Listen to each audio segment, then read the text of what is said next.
ਲੱਗੀ ਹੈ ਤੇ ਰਾਜੇਵਾਲ ਉਹਨਾਂ ਨੇ ਸਾਫ਼ ਕਰਤਾ ਕਿ ਆਮ ਆਦਮੀ ਪਾਰਟੀ ਨਾਲ ਹੁਣ ਕੋਈ ਸਮਝੌਤਾ ਨਹੀਂ ਹੋਏਗਾ। ਉਹ ਇੱਕ ਪੇਸ਼ੇਵਰ ਪਾਰਟੀ ਦੀ ਤਰ੍ਹਾਂ ਬਿਹੇਵ ਕਰ ਰਹੇ ਨੇ। ਸਾਡੇ ਨਾਲ ਕਿਸਾਨ ਜਥੇਬੰਦੀ ਦੇ ਵੱਡੇ ਆਗੂ ਮਨਜੀਤ ਸਿੰਘ ਰਾਏ ਮੌਜੂਦ ਨੇ। ਮਨਜੀਤ ਸਿੰਘ ਜੀ, ਮੀਟਿੰਗ ਤੋਂ ਪਹਿਲਾਂ ਮੈਂ ਜਾਣਨਾ ਚਾਹਾਂਗਾ, ਆਮ ਆਦਮੀ ਪਾਰਟੀ ਨਾਲ ਕੋਈ ਸਮਝੌਤਾ ਨਹੀਂ? ਕੋਈ ਸਮਝੌਤਾ ਨਹੀਂ, ਕਿਉਂਕਿ ਜਿਹੜੀ ਲੋਕ ਰਵਾਇਤੀ ਪਾਰਟੀਆਂ ਤੋਂ ਅੱਕੇ ਹੋਏ ਨੇ, ਸਤਾਏ ਹੋਏ ਨੇ। ਸੋ ਦਿੱਲੀ ਦੇ ਵਿੱਚ ਉਹ ਕਹੀ ਜਾਂਦੇ ਦਿੱਲੀ ਦਿੱਲੀ ਦਾ ਮਾਡਲ ਅਸੀਂ ਤਾਂ ਵੇਖ ਕੇ ਆਏ ਹਾਂ, ਕੋਈ ਐਡਾ ਮਾਡਲ ਤਾਂ ਨਜ਼ਰ ਆਇਆ ਨਹੀਂ। ਸਾਰੀਆਂ ਸੜਕਾਂ ਟੁੱਟੀਆਂ ਹੋਈਆਂ ਨੇ ਨੈਸ਼ਨਲ ਹਾਈਵੇ ਛੱਡ ਕੇ। ਫਿਰ ਉਹਨਾਂ ਨੇ ਕਿਹਾ ਸੀਗਾ ਕਿ ਦਿੱਲੀ ਦੇ ਵਿੱਚ MSP ਅਸੀਂ 2630 ਰੁਪਏ ਦੇਵਾਂਗੇ, ਉੱਥੇ 1730 35 ਰੁਪਏ 40 ਰੁਪਏ ਕਣਕ ਵਿਕ ਰਹੀ ਹੈ, ਕੋਈ MSP ਨਹੀਂ ਮਿਲ ਰਹੀ ਲੋਕਾਂ ਨੂੰ। ਝੂਠ ਬੋਲਦੇ ਨੇ ਇਹ B ਟੀਮ ਨੇ BJP ਦੀ, ਤਾਂ ਉਹਨਾਂ ਨਾਲ ਫਿਰ ਸਮਝੌਤਾ ਕਾਹਦਾ। ਤੇ ਮੀਟਿੰਗ 'ਚ ਕੀ ਅੱਜ ਕਿ ਟਿਕਟਾਂ ਦਾ ਅਨਾਉਂਸ ਹੋਣਾ ਹੈ ਜਾਂ ਤੁਹਾਡੇ ਕੀ ਰਹੇਗਾ, ਸਟਰਕਚਰ ਕੀ ਰਹੇਗਾ? ਨਹੀਂ, ਅੱਜ ਰਣਨੀਤੀ ਤੈਅ ਕਰਾਂਗੇ ਸਾਰੀ। ਅੱਜ ਜਿਵੇਂ ਕਿਉਂਕਿ ਅਸੀਂ ਨਵੇਂ ਉਤਰਨ ਲੱਗੇ ਹਾਂ ਇਸ ਮੈਦਾਨ 'ਚ, ਉਹ ਸਾਰੀਆਂ ਕਮੇਟੀਆਂ ਬਣਨੀਆਂ ਨੇ। ਇਹਦੇ ਵਿੱਚ ਅਲੱਗ-ਅਲੱਗ ਸਕੈਨਿੰਗ ਕਮੇਟੀਆਂ ਬਣਨੀਆਂ ਨੇ, ਪ੍ਰੈਸ ਲਈ ਬਣਨੀਆਂ ਨੇ, ਸਾਡੇ ਸਪੀਕਰ ਤੈਅ ਹੋਣੇ ਨੇ।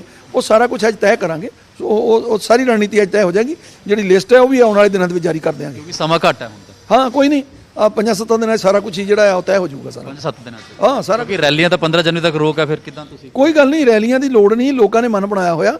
ਲੋਕਾਂ ਨੂੰ ਦੱਸਣ ਦੀ ਲੋੜ ਹੈ, ਲੋਕਾਂ ਨੂੰ ਪਤਾ ਲੱਗ ਜੇ ਕਿ ਸੰਯੋਗ ਸਮਾਜ ਮੋਰਚੇ ਨੇ ਆਹ ਕੈਂਡੀਡੇਟਸ ਦੇ ਦਿੱਤੇ ਨੇ। ਲੋਕਾਂ ਨੇ ਆਪਣੇ ਆਪ ਮਨ ਬਣਾਇਆ ਹੋਇਆ। ਇੱਕ ਲਾਸਟ ਸਵਾਲ, ਕਿਸਾਨਾਂ ਦੀ ਪਾਰਟੀ ਹੈ ਕਿ ਸਿਰਫ ਕਿਸਾਨ ਹੀ ਹੋਣਗੇ ਜਾਂ ਕੋਈ ਵੀ ਉਮੀਦਵਾਰ ਹੋ ਸਕਦਾ ਹੈ, ਚਾਹੇ ਕੋਈ ਕਿਸੇ ਵੀ ਉਹਦਾ ਹੋਏ? ਨਹੀਂ, ਤੁਸੀਂ ਦੇਖਿਆ ਹੋਊਗਾ ਕਿ ਨਾਮ ਕੀ ਹੈ ਸਾਡੀ ਇਸ ਜਿਹੜਾ ਮੋਰਚੇ ਦਾ, ਸੰਯੁਕਤ ਸਮਾਜ ਮੋਰਚਾ। ਇਹਦੇ ਵਿੱਚ ਸਾਰਾ ਸਮਾਜ ਇਕੱਠਿਆਂ ਕਰਨਾ ਸੀ, ਕੱਲਾ ਕਿਸਾਨ ਨਹੀਂ। ਪਹਿਲਾਂ ਵੀ ਲੜਾਈ ਲੜ ਕੇ ਆਏ ਹਾਂ, ਹਰ ਵਰਗ ਦੀ ਲੜਾਈ ਲੜੀ ਹੈ। ਸੋ ਇਹਦੇ ਵਿੱਚ ਕੱਲੀ ਕਿਸਾਨੀ ਦੀ ਗੱਲ ਨਹੀਂ। ਬੇਸ਼ੱਕ ਅੰਦੋਲਨ ਨੂੰ ਕਿਸਾਨਾਂ ਦਾ ਨਾਂ ਦੇ ਦਿੱਤਾ ਗਿਆ ਸੀ, ਪਰ ਉਹ ਹਰ ਵਰਗ ਦੀ ਲੜਾਈ ਸੀ। ਸੋ ਇਹਦੇ ਵਿੱਚ ਵੀ ਹਰ ਵਰਗ ਨੂੰ ਇਕੱਠਿਆਂ ਕਰਾਂਗੇ, ਔਰ ਇਹ ਤਾਈਓ ਨਾਂ ਵਿਚਾਰ ਕੇ ਰੱਖਿਆ ਗਿਆ ਸੀ ਕਿ ਪੂਰੇ ਸਮਾਜ ਨੂੰ ਇਕੱਠਿਆਂ ਕਰਨਾ। ਬਹੁਤ ਬਹੁਤ ਧੰਨਵਾਦ। ਬਹੁਤ ਬਹੁਤ ਧੰਨਵਾਦ। ਤਾਂ ਇਹ ਸੀਗੇ ਮਨਜੀਤ ਸਿੰਘ ਰਾਏ। ਸਾਫ਼ ਕਿਹਾ ਕਿ ਆਮ ਆਦਮੀ ਪਾਰਟੀ ਨਾਲ ਕੋਈ ਸਮਝੌਤਾ ਨਹੀਂ। ਉਹਨਾਂ ਦੀ ਜਿਹੜੀ ਮਾਡਲ, ਦਿੱਲੀ ਮਾਡਲ ਕੋਈ ਜਚਾ ਨਹੀਂ ਸਾਨੂੰ। ਔਰ ਆਉਣ ਵਾਲੇ ਦਿਨਾਂ 'ਚ ਕਿਸਾਨ ਜਿਹੜੇ ਸੰਯੁਕਤ ਸਮਾਜ ਮੋਰਚਾ ਹੈ, ਪਾਰਟੀ ਹੈ, ਉਹ ਵੀ ਉਮੀਦਵਾਰਾਂ ਦਾ ਐਲਾਨ ਕਰੇਗੀ। ਮੀਟਿੰਗ ਸ਼ੁਰੂ ਹੋਣ ਲੱਗੀ ਹੈ। ਵੀਡੀਓ ਜਰਨਲਿਸਟ ਸੰਦੀਪ ਦੇ ਨਾਲ ਉਮੇਸ਼ ਸ਼ਰਮਾ, ਨਿਊਜ਼ 18 ਚੰਡੀਗੜ੍ਹ।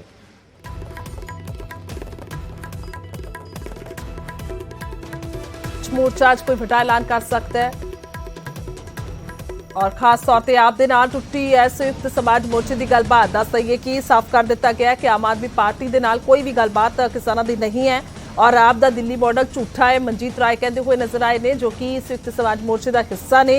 उम्मीदवारों के नां ते हलकियां ते असीं चर्चा करांगे और पूरी रणनीति अगे दी तय की जाएगी, उन्होंने दस्सिया। और किस तरह के 5-7 दिनों के विच सारी जिहड़ी है पार्टी पूरी तरह के नाल तैयार होगी चोणां दे लई, ये भी वो कहते नजर आए ने। किसानों तो इलावा भी उम्मीदवार होणगे, यानी कि जरूरी नहीं है जेकर किसानों की पार्टी है तो किसान ही सिर्फ कैंडीडेट होणगे, बल्कि बाकी दे होर जिहड़े समाज तो लोग ने किसी भी वर्ग तो होण, सो वो भी साडे उम्मीदवार जिहड़े ने वो होणगे। सो रणनीति अगे दी तय करन दे लई अज दी पार्टी दे वल्लों मीटिंग, खास तौर पर मोर्चे दे वल्लों मीटिंग सद्दी गई है और मीटिंग तो बाद जिहड़ा सब कुछ फैसला होएगा और हो सकता है भी कोई खास ऐलान भी कर दिता जाए, क्योंकि चोणां ਜਿਹੜੀਆਂ ਨੇ ਉਸੇ ਦੇ ਦਮ ਤੇ ਜਿੱਤੀਆਂ ਜਾਂਦੀਆਂ ਨੇ ਜਦ ਲੋਕਾਂ ਦੇ ਨਾਲ ਦਾਅਵੇ ਤੇ ਵਾਅਦੇ ਕੀਤੇ ਜਾਂਦੇ ਨੇ ਕਿ ਤੁਹਾਡੇ ਲਈ ਇਹ ਕੀਤਾ ਜਾਵੇਗਾ ਜੇਕਰ ਅਸੀਂ ਸਰਕਾਰ ਦੇ ਵਿੱਚ ਆਉਂਦੇ ਹਾਂ, ਜੇਕਰ ਸੱਤਾ ਦੇ ਵਿੱਚ ਆਉਂਦੇ ਹਾਂ। ਸੋ ਸੁਭਾਵਿਕ ਤੌਰ ਤੇ ਅੱਜ ਦੀ ਮੀਟਿੰਗ ਜਿਹੜੀ ਹੈ ਪਾਰਟੀ ਅੱਗੇ ਦੀ ਰਣਨੀਤੀ ਨੂੰ ਲੈ ਕੇ, ਕਿਉਂਕਿ ਇਹ ਨਵਾਂ ਤਜਰਬਾ ਕਹਿ ਸਕਦੇ ਆ ਕਿਸਾਨਾਂ ਦਾ, ਸੰਯੁਕਤ ਸਮਾਜ ਮੋਰਚਾ ਜੋ ਤਿਆਰ ਕੀਤਾ ਗਿਆ 117 ਸੀਟਾਂ ਤੇ ਲੜਨ ਦਾ ਦਾਅਵਾ ਠੋਕ ਰਹੇ ਨੇ।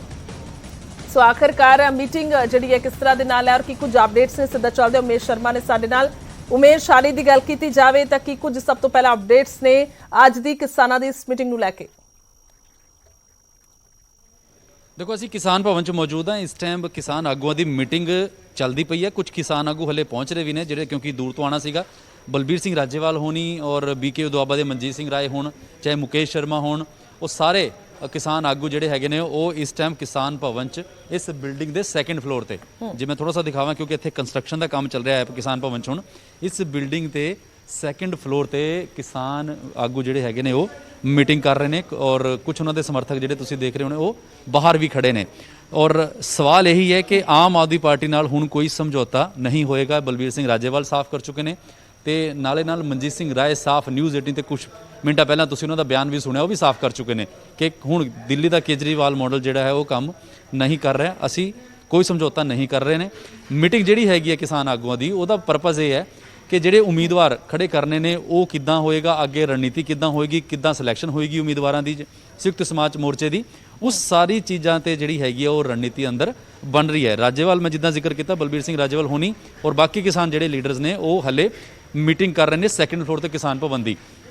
ਅੱਜ ਦੀ ਮੀਟਿੰਗ 'ਚ ਟਿਕਟਾਂ ਦਾ ਐਲਾਨ ਜਿਹੜਾ ਪਹਿਲਾਂ ਸੁਣਨ ਚਾਹ ਸੀਗਾ ਕਿ ਟਿਕਟਾਂ ਅਨਾਉਂਸ ਹੋਣੀਆਂ, ਅੱਜ ਨਹੀਂ ਹੋਣਗੀਆਂ। ਅੱਜ ਸਿਰਫ ਸਟ੍ਰੈਟਜੀ ਯਾਨੀ ਕਿ ਇੱਕ ਰਣਨੀਤੀ ਬਣੇਗੀ ਕਿ ਕਿੱਦਾਂ ਸੰਯੁਕਤ ਸਮਾਜ ਮੋਰਚਾ ਦਾ ਜਿਹੜਾ ਇੱਕ ਅੱਗਾ ਸਟਰਕਚਰ ਹੈਗਾ, ਜਿਹੜਾ ਅੱਗੇ ਸਟਰਕਚਰ ਹੈ ਉਹ ਕਿੱਦਾਂ ਹੋਏਗਾ। ਉਮੀਦਵਾਰ ਜਿਹੜੇ 117 ਸੀਟਾਂ ਤੇ ਖੜੇ ਕਰਨੇ ਆ, ਕਿੰਨੀ ਸੀਟਾਂ ਤੇ ਲੜਨਗੇ।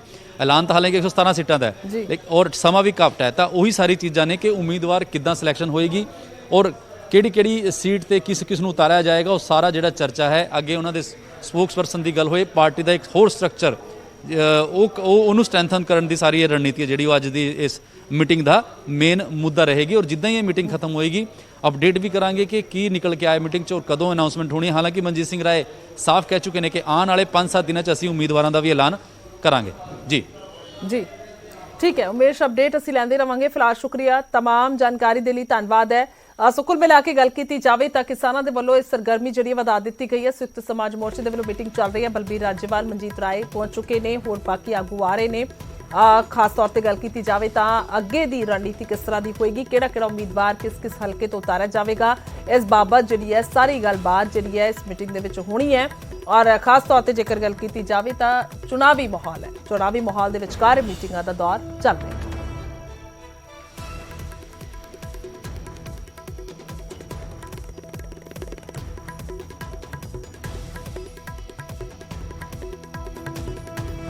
ਸੋ ਚੰਡੀਗੜ੍ਹ ਦੇ ਵਿੱਚ ਬੈਠਕ ਕਰ ਰਿਹਾ ਸੰਯੁਕਤ ਸਮਾਜ ਮੋਰਚਾ ਔਰ ਵੱਡਾ ਐਲਾਨ ਵੀ ਹੋ ਸਕਦਾ ਹੈ। ਪਰ ਉਸ ਤੋਂ ਪਹਿਲਾਂ ਖਾਸ ਗੱਲ ਕੀਤੀ ਜਾਵੇ ਤਾਂ ਚੁਣਾਵੀ ਮਾਹੌਲ ਹੈ। ਚੁਣਾਵੀ ਮਾਹੌਲ ਦੇ ਵਿੱਚ ਪਹਿਲਾਂ ਉਮੀਦਵਾਰ ਜਿਹੜੇ ਨੇ ਤੈਅ ਕਰਨੇ ਜ਼ਰੂਰੀ ਨੇ, ਕਿਉਂਕਿ ਸ਼੍ਰੋਮਣੀ ਅਕਾਲੀ ਦਲ ਔਰ ਆਮ ਆਦਮੀ ਪਾਰਟੀ ਲਗਭਗ ਆਪਣੇ ਸਾਰੇ ਉਮੀਦਵਾਰ ਐਲਾਨ ਚੁੱਕੀ ਹੈ, ਥੋੜੇ ਬਹੁਤੇ ਕੁਝ ਬਾਕੀ ਨੇ।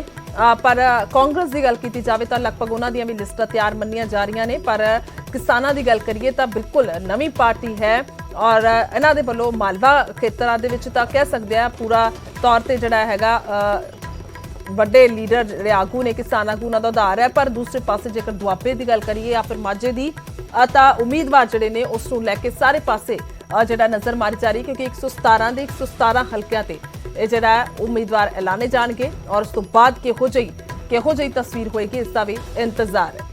ਇੱਥੇ ਲਗਾਤਾਰ ਖਬਰਾਂ ਚੱਲਦੀਆਂ ਰਹਿਣਗੀਆਂ। ਇੱਥੇ ਇੱਕ ਛੋਟੇ ਜਿਹੇ ਬ੍ਰੇਕ ਦੇ ਲਈ ਰੁਕਦੇ ਹਾਂ ਔਰ ਜਲਦੀ ਵਾਪਸ ਆਉਂਦੇ ਹਾਂ।